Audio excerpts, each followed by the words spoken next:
Como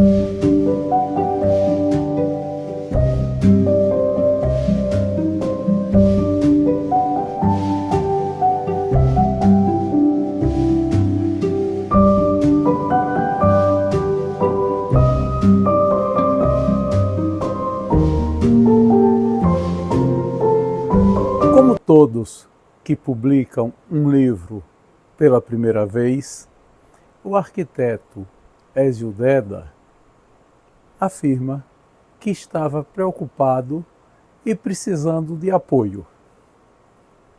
Recebeu um apoio mais do que especial da cantora Maria Bethânia, que faz a apresentação do seu livro.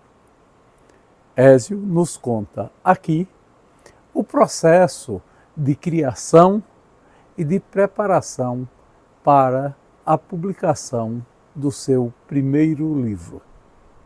Veja, durante todo esse processo de multidisciplinaridade, eu sempre tenho, todos os meus projetos, por mais que ele tenham talvez em algumas situações um caráter técnico, tem sempre um traço artístico, né? Primeiro que a arquitetura é uma área que transita entre técnica e arte, né? E eu tenho um viés de puxar muito a arte para dentro dos projetos que eu faço. E a palavra é o fio condutor. Eu preciso de um mote, eu preciso de uma frase, eu preciso de um poema, eu preciso de um texto que me dê o lastro daquilo que eu estou fazendo. Eu não consigo pensar em um projeto se ele não for batizado antes. É uma coisa tão louca que eu chamo o design gráfico e digo, pense na identidade visual. Eu não posso apresentar um projeto que não tenha uma lâmina com identidade visual. Eu não posso apresentar um projeto em um Word apenas. Eu preciso ter nome, eu preciso dar nome. Mesmo que eu mude depois. Mas eu preciso batizar, certo? E a palavra, ela é o fio condutor desse processo, né? Então, uma coisa que me chocou muito, e que é também outro divisor de águas na minha vida, foi quando eu fui assistir um show de Maria Bethânia chamado Imitação da Vida. Ela tinha gravado Roberto Carlos. Ela gravou Roberto Carlos em 92, 93, quando ela voltou a vender 1 milhão de cópias, que é uma cantora da música popular brasileira que sempre me chamou a atenção, pela força interpretativa, pela voz, né, pela imagem, pela personalidade que é, né? Então, embora eu ouvisse muito, tivesse muitos discos em casa de todo o elenco do MPB, mas ela especificamente sempre me chamou mais atenção. E aí ela gravou o Roberto, teve 1 milhão de cópias vendidas, voltou à cena, né, do showbiz, que passou os anos 80 com projetos mais experimentais, tudo. Mas aí voltou ao palco com o showbiz e aí ela trouxe de volta a interpretação de textos que ela já fazia na década de 70, né, que era um texto de Clarice Lispector e Fernando Pessoa. Ela é dirigida por Fauzi Arap, né, um grande diretor de teatro, que desenvolveu com ela uma estrutura de show onde ela desencadeava a música com a poesia, né? E aí ela voltou com um show chamado Imitação da Vida, onde ela trazia Fernando Pessoa. E eu já escrevia, né? Eu já escrevia, mas eu, como tenho um senso muito crítico, eu não sabia até que ponto aquilo era uma coisa para estar entre minhas anotações pessoais, né, bilhetes de geladeira, ou até que ponto aquilo realmente tinha uma qualidade literária para ser publicado. Eu tinha essa dúvida, né? Achavam que eram coisas interessantes, mas que de repente ficava para mim, né? Quando ela gravou Imitação da Vida, e aí eu estava presente em uma das festas da Casa Dona Canoa, porque eu era convidado, eu já participei muito daquelas festas no quintal da Casa Dona Canoa, inclusive dos próprios 50 anos de Maria Bethânia, né?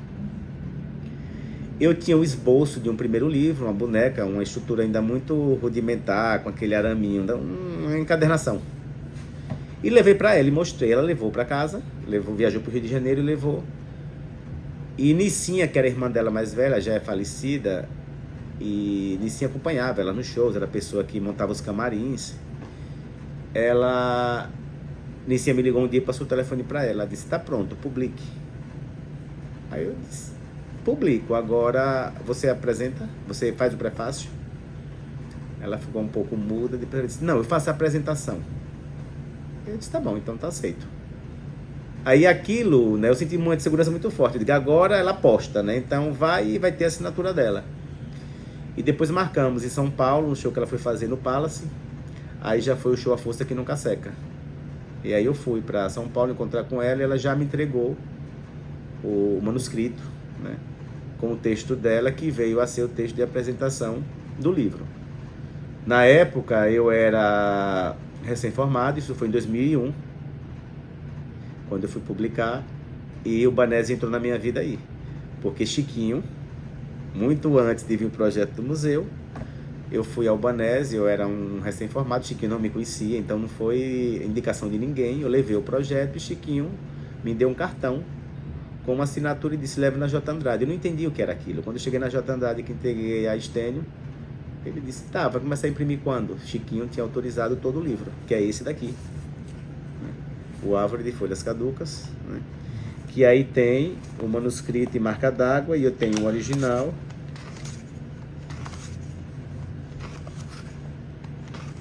Com o texto de Betânia apresentando. E foi lançado no dia 14 de dezembro de 2021. São textos em forma de prosa poética, certo? São 22 textos. E foi o que eu fiz, na verdade. Só a palavra era pouco. Então, quando eu escrevo, eu imagino duas situações. Eu imagino a imagem acontecendo do que eu estou escrevendo e eu imagino a voz dizendo aquilo, né? Então, toda vez que eu escrevo um texto, eu volto para mexer, para ver se encaixa na cena. E se a sonoridade das palavras me agradam, né? Mas não sou parnasiano, certo? Mas eu tenho essa preocupação com a literação, não necessariamente com a rima, mas com a sonoridade, com a força da palavra, né? Com os encontros consonantais. Eu estou muito cuidadoso com isso. E quando eu fiz esse livro, eu senti a falta de imagem. Só que eu sou um péssimo fotógrafo. Então eu entendi que eu deveria ir atrás de um fotógrafo, montar os cenários e pedir que o fotógrafo captasse os cenários. E assim foi feito. Eu chamei Márcio Garcês e Zavani e comecei a montar os cenários e a traduzir o que eu entendia que deveria ilustrar os textos. E assim fizemos, acho que foram 18 fotos. Por exemplo, pra você ter ideia, tem um desenhista holandês chamado Escher. Escher, ele é célebre em fazer desenhos tridimensionais que confundem a ótica, o ponto de ótica, né? E tem uma foto dele que é um senhor olhando uma bola espelhada. Uma foto não, um desenho. Então o senhor olha a bola espelhada e eu queria reproduzir isso em fotografia. E queria pegar a iluminação de uma igreja barroca em São Cristóvão. Aí em pleno Natal eu estava no centro da cidade atrás de uma bola de Natal grande para poder levar para São Cristóvão com um terno, com ampulheta, com relógio de bolso. Peguei um guardião da igreja do Carmo e ele fez a foto. Então eu consegui trazer Escher para a fotografia, que é essa foto daqui. Deixa eu ver. E no dia também eu fiz a exposição, essa foto daqui, das fotos do livro. Tá.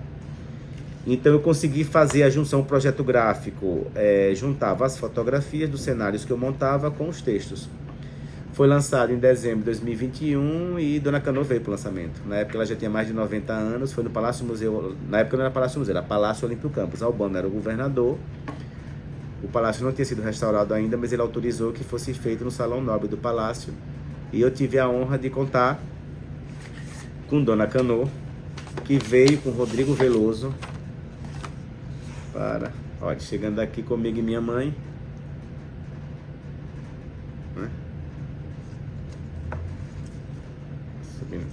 Quis subir a escadaria, né? Eu disse: vamos subir de elevador. Ela disse: não, vamos pela escadaria principal. Aqui já foi posteriormente com Betânia, ela me entregando uma placa. Então, a família Veloso